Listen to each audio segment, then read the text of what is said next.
débattons sur la présence des experts au sein de la CENI.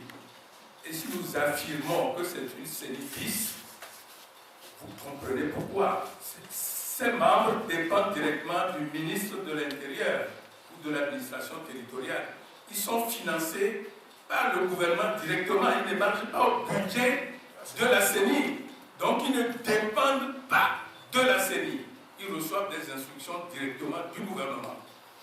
Depuis que nous avons demandé qu'on mette à notre disposition le contrat qu'il le gouvernement à ses experts, zéro jusqu'à présent. On ne sait pas ce qu'il y a dans ce contrat.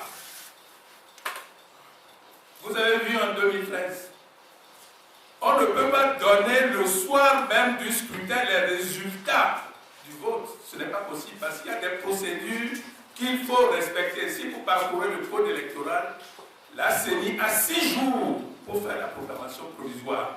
Il y a des procédures à respecter avant de proclamer le résultat. La CENI doit vérifier tous les résultats parce que nous avons divers canaux par lesquels les résultats sont transmis des bureaux de vote au CELI et à la CENI. Et nous devons croiser tous les résultats qui parviennent à la CENI avant de valider les résultats.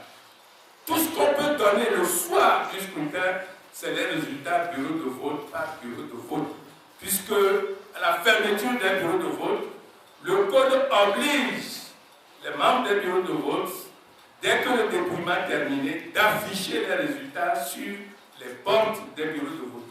Et là, vous êtes à mesure vous-même, messieurs les journalistes, de vous saisir de ces résultats pour les diffuser.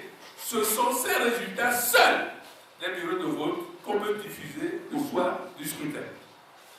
Par quelle alchimie ces experts ont projeté des résultats définitifs le soir du 13 octobre 2013, alors que la CENI ne s'est pas réunie pour valider les résultats des élections législatives.